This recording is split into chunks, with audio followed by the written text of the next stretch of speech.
it's your boy. Welcome back to another video. So I finally got around to seeing the movie I Saw the TV Glow. Let's talk about it.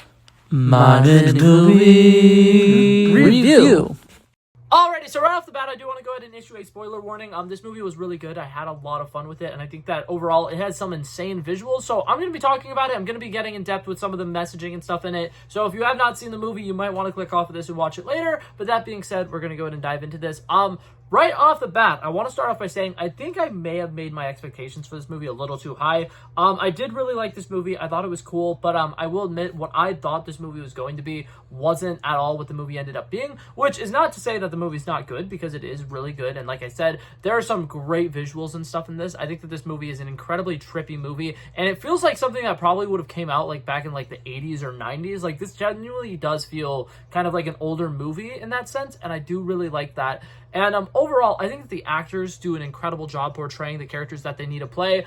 Justice Smith is fantastic in this. The main actress, Brigette Lundy-Paine, I hope I pronounced that right, are both absolutely incredible in this. They do a really good job of portraying trauma and a lot of emotions. There are a lot of sequences where they're not even speaking, but you can tell exactly what they're feeling, which is incredible.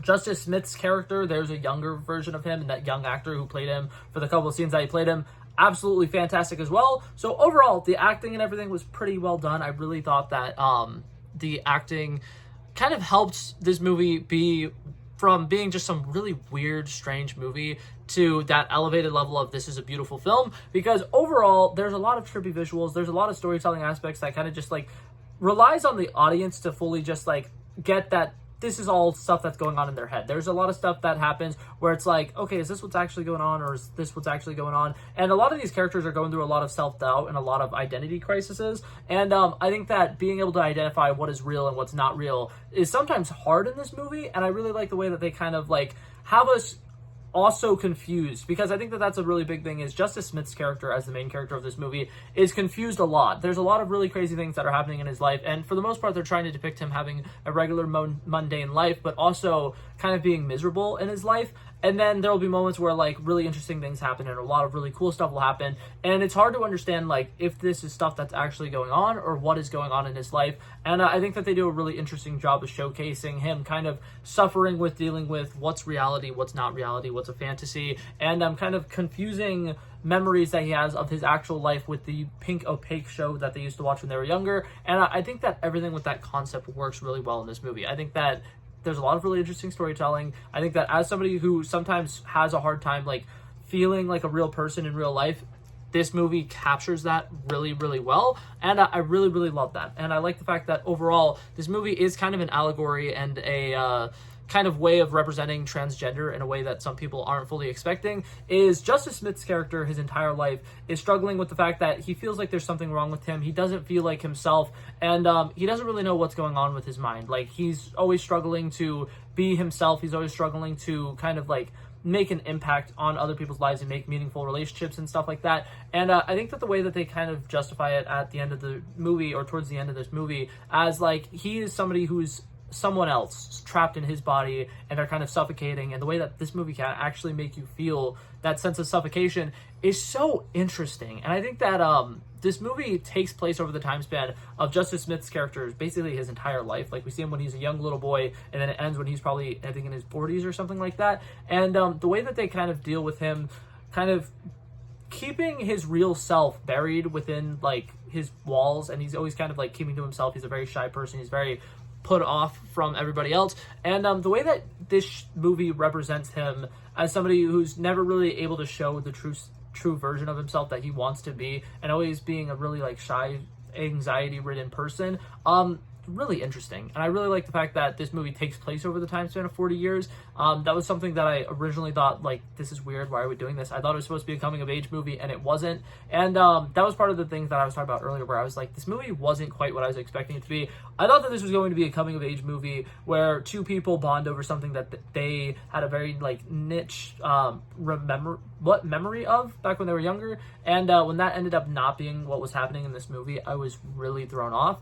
That being said, overall, love everything they do with Justice Smith's character. I think that his acting is fantastic in this, and I think that they do a really good job of making you feel a lot of the emotions that they are also feeling. Like, whenever he's terrified, there is a lot of terrifying things happening. There's a lot of really interesting like visuals and stuff that's going on. At one point there's a scene where it like takes place 8 years later, and a lot of things are happening at once, and they take them to like this local like dive bar where they're playing live music, and the live music is very overwhelming. It becomes really loud whenever they're having some conversations. It's hard to understand the words that they're saying in these conversations because the music is so loud and overwhelming, and it does a really good job of helping us feel the way that Justice Smith's character is feeling, with him being like, okay, 10 minutes ago my life was completely normal and everything's changing so fast and there's just so much going on, and him being stressed out about what's real, what's not real, what's been going on, and him not knowing what to do in this scenario. And this movie just overall does a really great job of connecting us to these characters and helping us feel the emotions that these characters are feeling.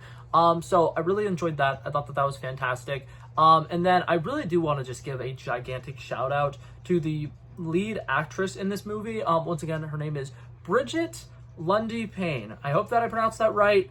If I didn't, I apologize. I'm trying my best. I tried watching multiple interviews to figure out how to pronounce her name, and they just call her Brigette and all of them. And I was like, that doesn't help me because I'm struggling with her last name. But that being said, her performance in this is absolutely incredible. She plays and this is something that they recently did with Challengers too, which I thought was really interesting. She plays the version of her character from the age of like 9th grade all the way to like being like a 40-year-old or 30-year-old or something like that. And it's just one actress playing them throughout the different ages. And the way that they're able to play like themselves as like a kid, and then themselves as somebody who's slightly older, and then the adult version of themselves as three like very distinct characters who have gone through so much different trauma and different levels and degrees of like hardships in their lives, is so well done. It is so captivating to me. And in this movie, she has a like 5-minute long monologue where she talks about how she realized she wasn't herself, and she kind of realized that in the past she has always like kind of connected to the characters a little too much, and she kind of felt like she was somebody who existed in the Pink Opaque show, and she felt like she was buried alive. And the way that she talks about her suffering and her having to kind of like die to feel alive in this movie is so captivating. She has like a 5-minute long monologue, and it is one of the best monologues I think I've ever heard in my life. She definitely sounds insane. The facial expression she's giving during it is incredible. The entire scenery, the lighting, everything that they do with this specific scene is one of the most breathtaking scenes I think I've ever seen in a really long time. And as much as some of these trippy visuals and some of these weird music choices and everything that happens in this movie will turn off a lot of viewers, I think that this scene specifically is one that a lot of people should see, because it does a really good job of highlighting how it feels to just like grow up really fast. And for 1 minute you feel like you're 18, then you're 19, then you flip the page, then you're 20, and then it feels like you've missed so many chapters of your life because you're just living and you're not really experiencing life. And the way that she talks about it is very heartbreaking. It's very relatable, and I had a really it was really emotional to me because I could actually really connect with some of the stuff she's saying about your lives just kind of feel like it's happening in front of you, and every once in a while you got to do something to take charge of your life, and you got to make some changes, and you have to do whatever you can to actually experience life instead of just seeing life through your eyes and just kind of like going through the daily rhythms and schedules of whatever is happening, and you can't really do much about it. But yeah, that monologue was incredible. This story was incredible. The acting performances by everybody in this movie was incredible. I had a really, really good time with this movie. I feel like overall it wasn't what I expected it to be, and it was really good. It was a very strange movie, and I definitely think that like the timing and the way that they like do a 3-year time jump, then they do like an 8-year time jump, and then they do like a 20-year time jump, and they're doing a lot of different weird things with timing, and it is a little hard to keep up with at times. I feel like this is definitely a movie that would benefit from a second rewatch, so I will watch it again another time whenever it comes out to either streaming or DVD or whatever. But overall, I really enjoyed this movie. I would definitely recommend it if you guys can find it in the theaters near you. I'd been looking for this movie since the beginning of May, because in some places it was supposedly playing at the beginning of May, and I was finally able to find it. I drove like an hour and a half to go see it, and it did not disappoint. Overall, I really enjoyed this movie. I think it's one of the best like horror movies that came out this year. I wouldn't say it necessarily that it is a horror movie, but that's the genre that it's labeled under. And overall, it's very trippy, psychological horror thriller. Fantastic. Some of the visuals are pretty scary, actually. I'm not gonna lie. Had a little bit of a nightmare about one specific character. I'm not gonna say who it is in case you go and see the movie, and I want it to be a surprise because it catching you off guard is part of what makes it as scary as it is. But yeah, overall, if I had to give this movie a rating, I would say it is a solid 89 out of 100. There are a couple of moments that I really am like having a hard time fully processing and understanding what exactly is going on, but overall the messaging here is fantastic. The visuals are fantastic. The music and soundtrack are incredible, and it does a really good job of making somebody who has been isolated for a really long time feel that emotion of being isolated and realizing that they're just watching their life go by, and it's just like, and it's great. I really enjoyed it. I definitely would recommend checking it out. But that being said, that was it for this video, guys. Thank you guys so much for coming by and checking it out. I love and appreciate you guys so much for watching it. And if you liked it, feel free to like and subscribe. And I'll hopefully see you guys in the next one. Peace out. Bow. Back at it again, but that's a relevant flow. So smooth, they calling me Mr. Elegant. Like an elephant, I got a long nose. Like a president, I've got a few hoes. Swift with a stutter, I'm smooth like butter. Don't see it coming when I slip undercover. Like a big dog, but I don't bite. I'm still a big broad, I'd win that fight. Come match you and I knock out your lights.